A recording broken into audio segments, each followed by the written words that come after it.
Hey, Hagit, welcome to the podcast. Thank you. Thank you for having me. I haven't seen you in so long. It's good to see you. You too. So we were just kind of catching up a second ago. How long has it been since you were here in Montanita? I think about 6 years It was in that long? Montanita. Yeah. Wow. And maybe why don't you tell everyone where you are right now and what you're up I'm in Puerto Viejo. That's a small town in the Caribbean side of Costa Rica. Yeah. I've been living here 5 years now. So I left Montanita. I was in Montanita 6 years ago for like 6 months. Then I went back home. I left my rented apartment, packed up my stuff, went for 6 months working in Puerto Rico, and from there to Costa Rica. Okay. So wait, And I've been here since then. when I met you, you were traveling, right? When you met me, it was actually between my first and second time in Costa Rica to the time that I already moved here. So I was traveling before I got to Costa Rica. I fell in love with the place, but I was still traveling and looking for other places. And because I knew people in Montanita, they told me, no, you should come here. You should see the surf town. And so I went to Montanita as well.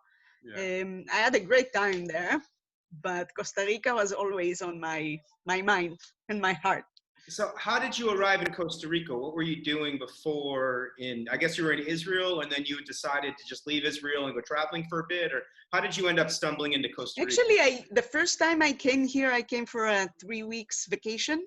Okay. I was working in Israel. I'm industrial and management engineer, and I was working in online marketing companies. And I got a 3 weeks vacation and said, okay, I'm going to Costa Rica. I don't know why exactly I chose Costa Rica, but something was telling me go to Costa Rica. I came for 3 weeks. I What went year back was to that? Israel. What? What year was that? That was 2014. Okay, cool. Yeah. I went back to Israel. I quit my job. I came back for another month in Costa Rica. And then I was kind of conflicted of what to do. I wanted to travel a bit more. I got offered a job in Israel. I went for 1 more year in Israel working, and then I came to Montanita. Okay. I came to Montanita, I went to Puerto Rico, and then I said, okay, I want to settle and I want to go to Costa Rica again.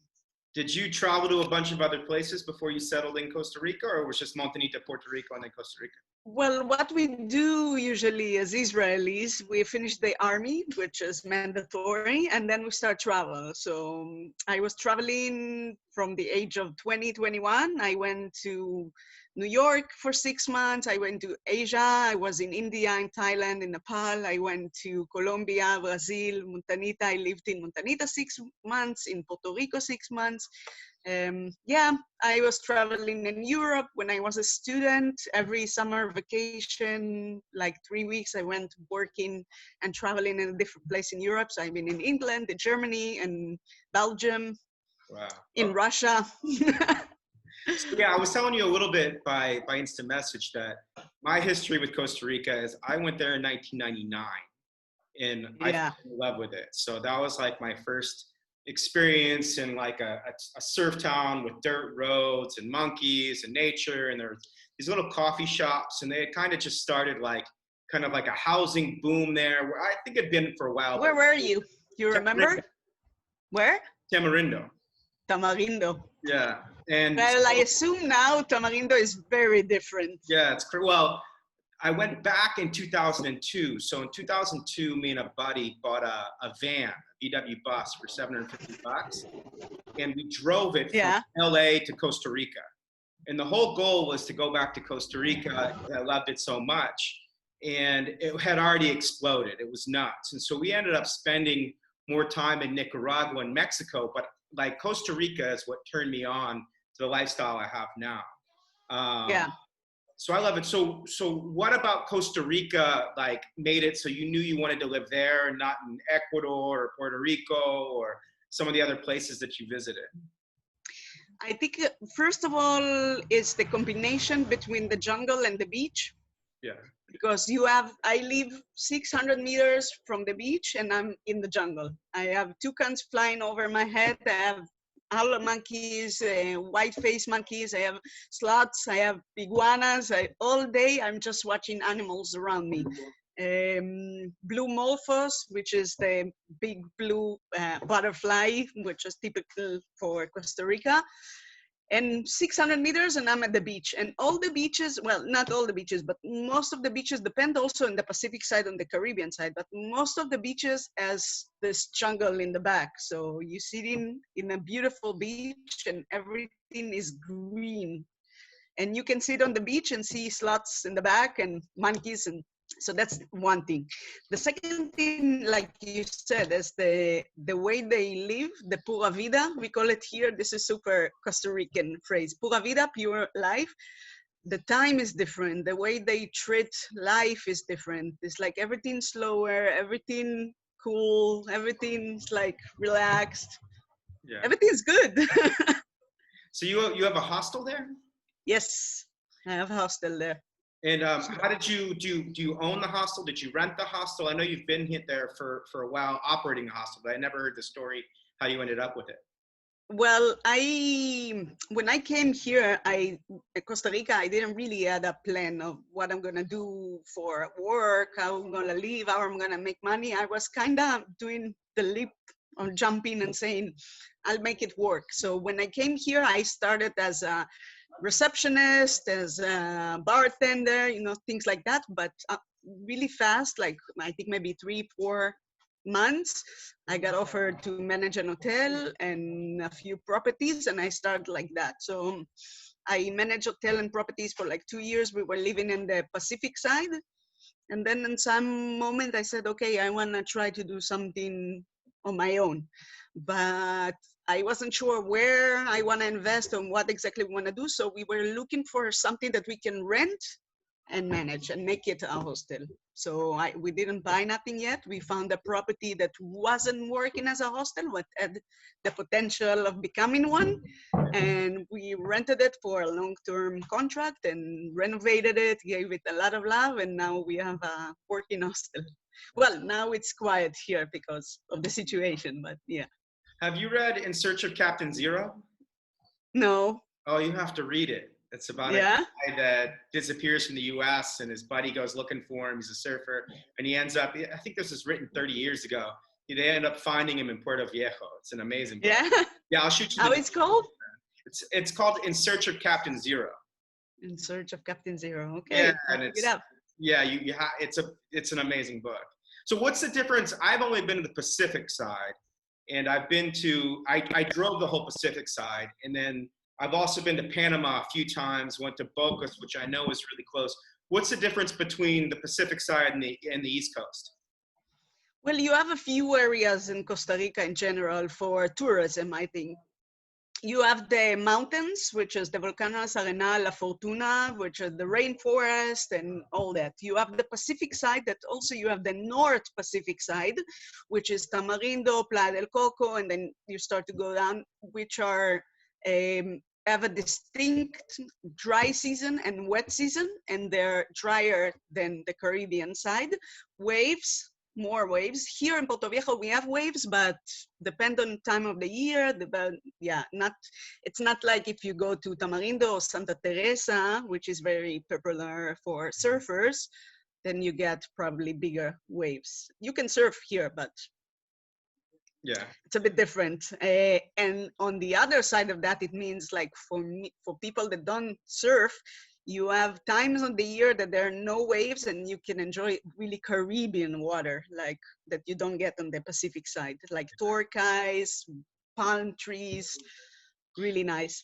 And you also have the South Pacific side, which is the Osa Peninsula and Drake Bay and Corcovado National Park, which is really green also and a big national park. Really like a rustic one. In Puerto Viejo normally, do you go through San Jose or? Yes, in Costa Rica, built like that, that you always need to go through San Jose. So it's So like, every time you go to the Pacific side and you want to move to the Caribbean side, you have to go to San Jose and go back to the Pacific side, to okay. the Caribbean side. Because I remember But when for I was in Bocas del Toro, they said I could get to Puerto Viejo in like an hour or 2 hours by boat, or how does that work if you want to go down into Panama? Bocas del Toro is really close to us. Yeah. Like we are Puerto Viejo, we are maybe 40, 45 minutes from the border Okay. of Panama. And then if you go by buses, you need to go to the border, then take a bus to Almirante, and Almirante take a boat to the main island of Bocas. But there's another way to go just the border with the boat. But usually what people do, they go to the border, they stamp the passport and they go, and it's like 3 hours maybe with the boat to Bocas and 2 buses. Cool. All right, Yeah. so I think a lot of people that are listening, you've got this unique experience that you've lived in both Ecuador and Costa Rica. So I really kind of want to understand more the differences between like a Montanita and Puerto Viejo. So what's the main difference that you see between the two? Just overall in general. Yeah, I think Costa Rica in general is a bit more expensive than Ecuador. Costa Rica is, I think, the most expensive country in Central South America. Uh-huh. So So what does that translate excursions. to for like rent? Like if I wanted to rent an apartment in Costa Rica or have a meal there, how much would that cost? So an apartment like a studio here in Puerto Viejo, if you come and you find it, if you're not coming in the middle of the season, but you can find for $350, $400 studio apartment. If you rent with roommates, then you can find something cheaper. Maybe like a 2-bedroom house will be like $600, something like that. Yeah, Not that's so bad, good no. actually. As for food, depends what you eat. If you go to a soda, which is the local restaurant that make the local food, you can get a decent lunch, which there's like a main dish, 2 toppings, and a beverage. You can get that for $5. But if you go to a restaurant, which is more like a tourist restaurant, then $10 for a meal, something like that. So those prices sound pretty similar to what we have here. Where do you see the real increase in price between Costa Rica and Ecuador? I think excursions for tourists are more expensive, and the housing for and the rents of the houses and things like that for tourists are more expensive. The Airbnbs and hotels, stuff like that. Okay, so like a hotel or an Airbnb is going to be a couple $100, or Yeah, gotcha. So there's ways to do Costa Rica if you want to live there, where you can kind of do it at a less expensive price. But as a tourist, exactly. which is actually nice because I saw that when I was in Bali a lot. That I got to talk to business owners in Bali, and they're like, in Bali, there's this huge difference between what you can charge and like your labor bill. Like I think Yeah, minimum wage here, we're paying our employees about $500 a month, and the most you can charge at a hotel is between like 100 and 150. Versus Bali, their minimum wage for employees is like $70, and they can charge upwards of $500-600 per month for a hotel or an Airbnb, or per night for an Airbnb. So you just get this huge arbitrage between, different. yeah, and you can offer a much higher level of service. You can buy for cheaper. You can do you can do so much more. So it sounds like Costa Rica has a little bit of that from a tourist Yeah. as well. Well, the monthly payment for, like, the basic payment will be like about $3 an hour. So what does that translate to per month for an employee? So let's say you were to have like for your niñera. 8 hours a day, that's like $25 a day.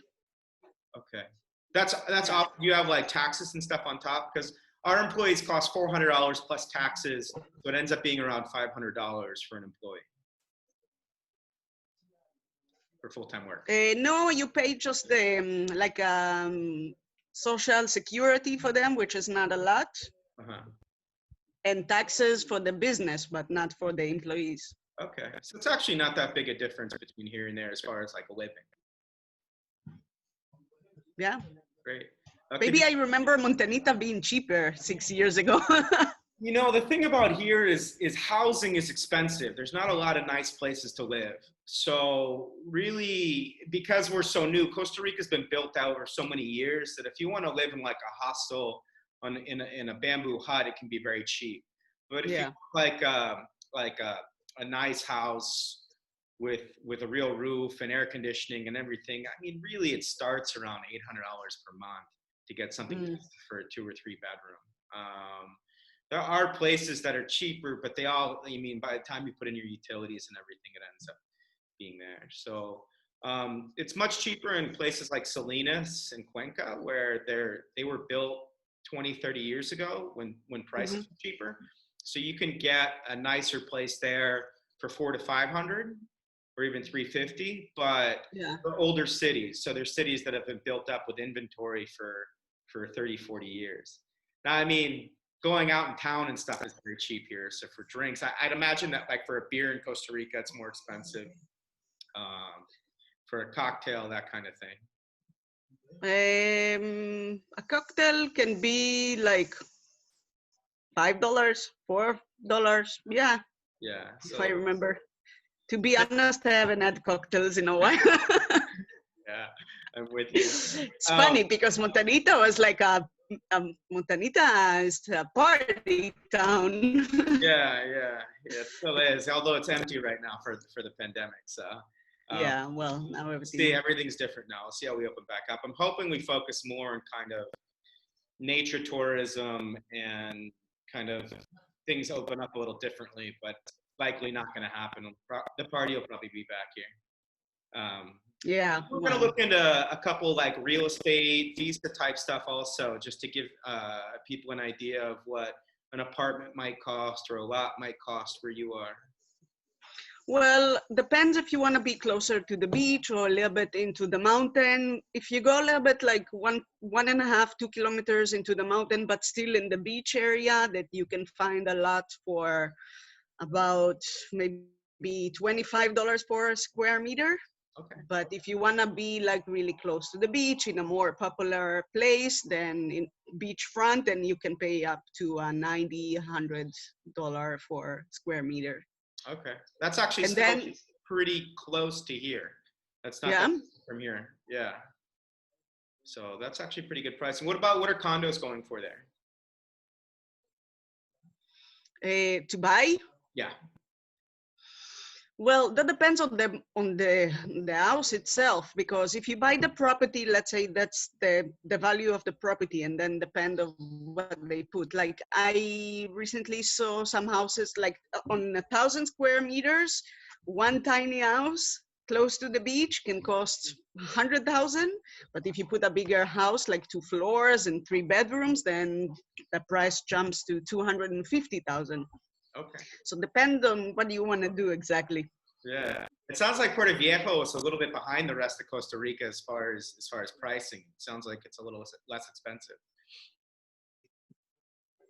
Yeah, well, if you compare it to Tamarindo, for example, Tamarindo jumped in the last to 20 years, I think. And now I know from people that they were looking like a business place there to open, and it was crazy expensive. And Yeah. also to buy, because there's a lot of resorts, big resorts, a lot of North Americans that come to Tamarindo. All that area is like really popular in that way. So it's all the prices go up.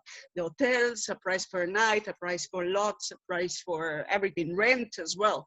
And now you have the other parts that start to grow, like Santa Teresa, where we were living for 3 years in the Pacific side. It started as a small surf town, and it's increasing rapidly. So now also there it's more expensive. And Puerto Viejo is increasing in a different way. It's like maintains the slow rhythm here. So it's growing, but not that fast.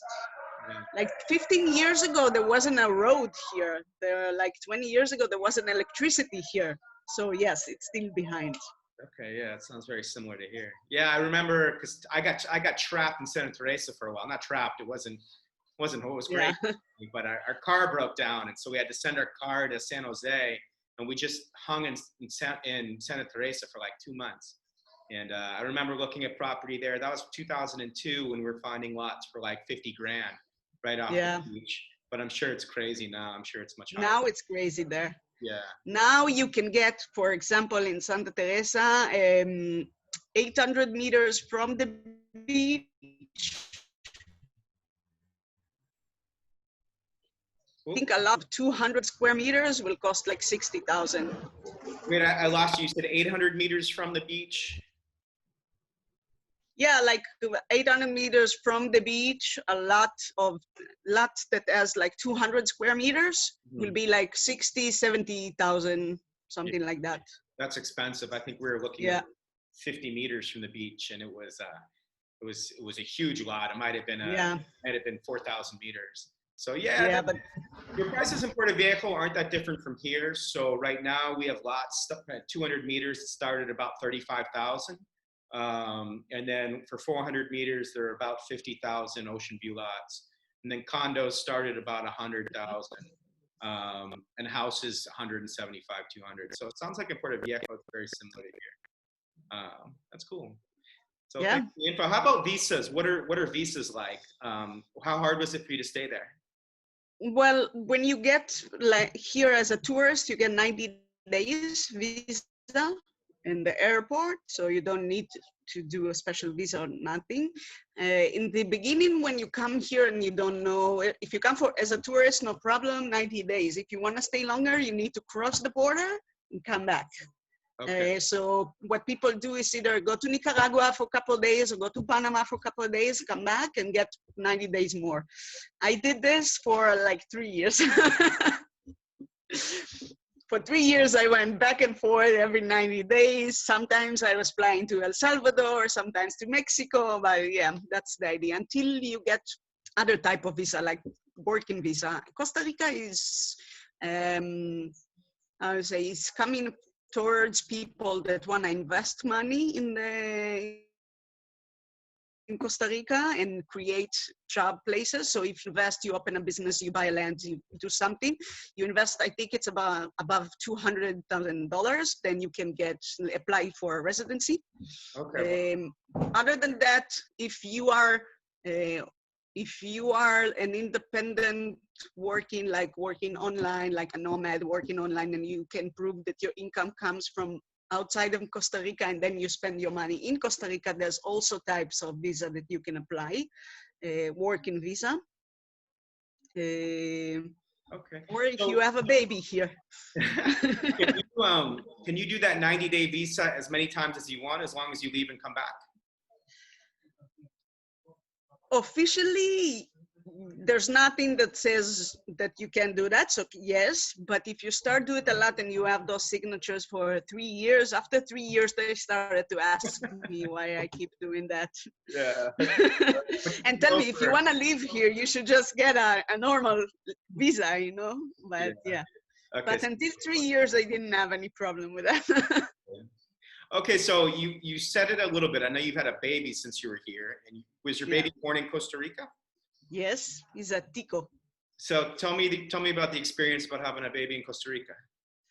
Well, the thing here about having a baby that the kids until 12 years old are of the state. So they get, once you get pregnant, you get insurance, so Costa Rican insurance, 9 months of the pregnancy and 9 months after that, if you didn't have like a private insurance. And then all the child care till 12 years is on the states. So you don't need to pay nothing. As for the delivery itself, if you go to like a public hospital, then yes, it's part of everything. You don't need to pay. The states has it covered with the insurance that they give you.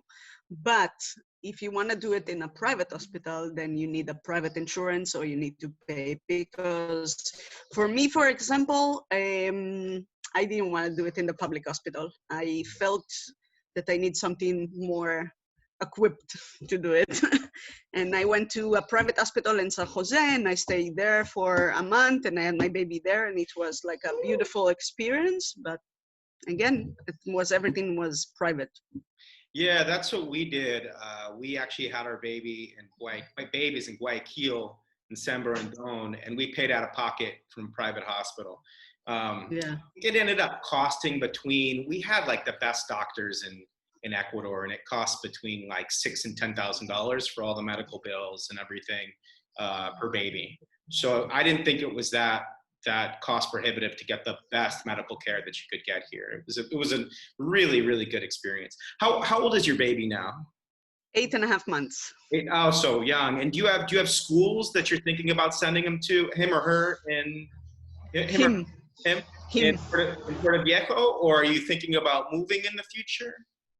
I don't know yet. To be honest, we like the area, but until school time, we have some years to pass. But I think here there's a community and there's like bilingual kindergartens and schools, so it's not going to be a problem if you want to send them.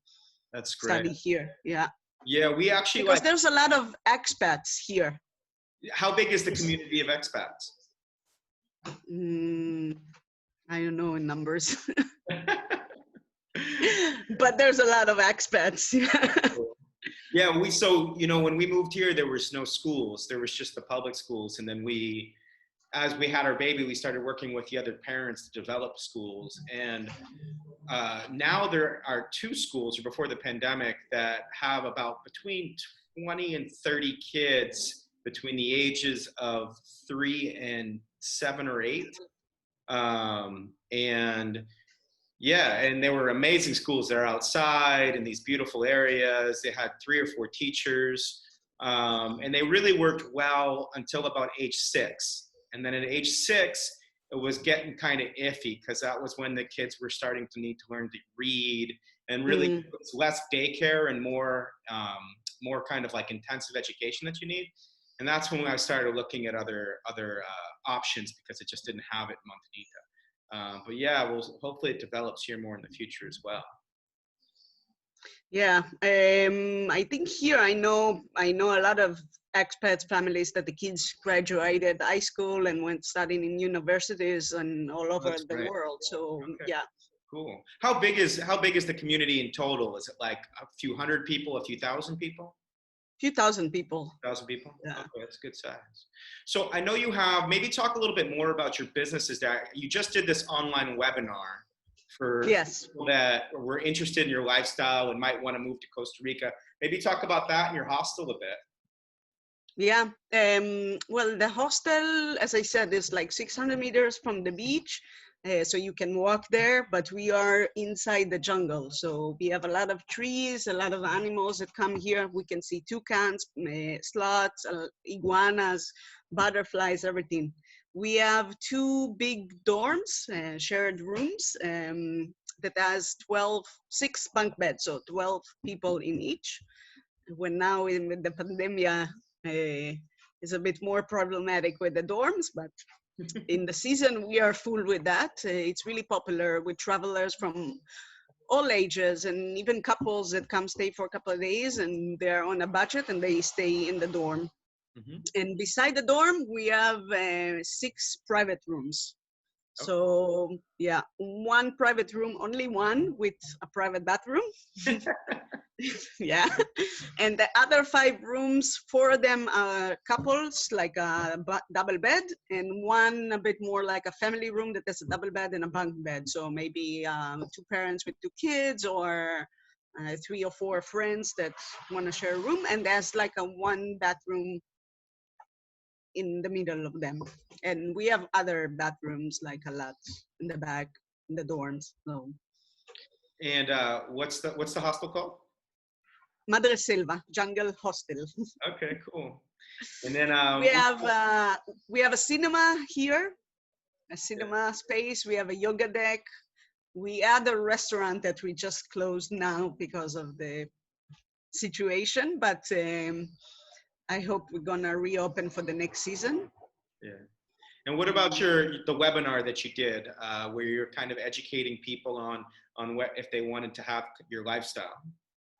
Yeah, that was a webinar because a lot of people, I'm getting, I think like at least 1 or 2 calls every month from people that just wanna it can be from just encouragement or actual questions, or just people that want to change their life and don't know where to start from or how to choose a destination. So this webinar was not specifically on Costa Rica, which I think I might do another webinar more specific on Costa Rica.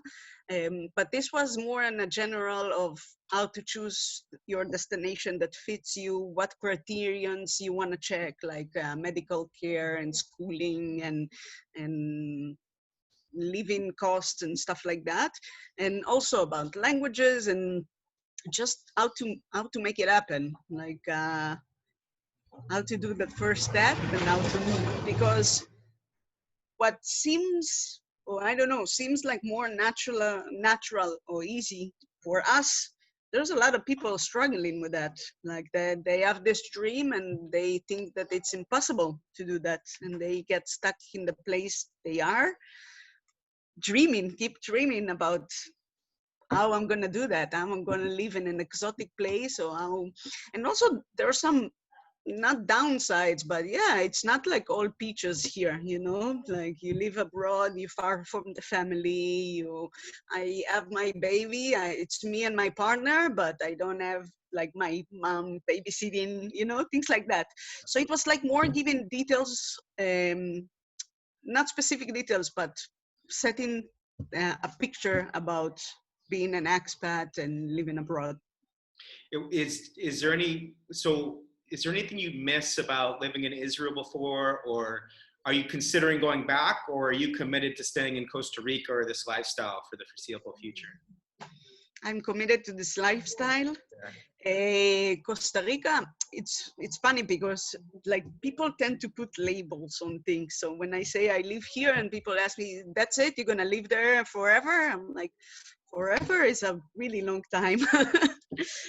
And once I move to Costa Rica, I love it here, I might love it in another place as well. You know, I know how to do it. I know what to explore, how to check the places. For now, we are in Costa Rica. We're not thinking of moving to another place, but there's so many places that I want to check as well. Like we almost stayed in Mexico, which is, I also loved. We're in Mexico. We were in Quintana Roo. I love Isla Mujeres. I wanted to stay there, and then I got offered the job in Costa Rica, so we went back. But yeah, that's great. All right, so there's no. I'm with you. I love the lifestyle. I could never live in the U.S. again. I don't know if I'll be in Montanita for the rest of my life, but it'll be something similar to Montanita. I really like kind of like this size town.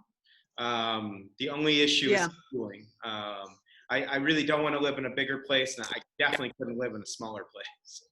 Yeah. But yeah, I feel it. But the world is big. There are so many places like that, you know?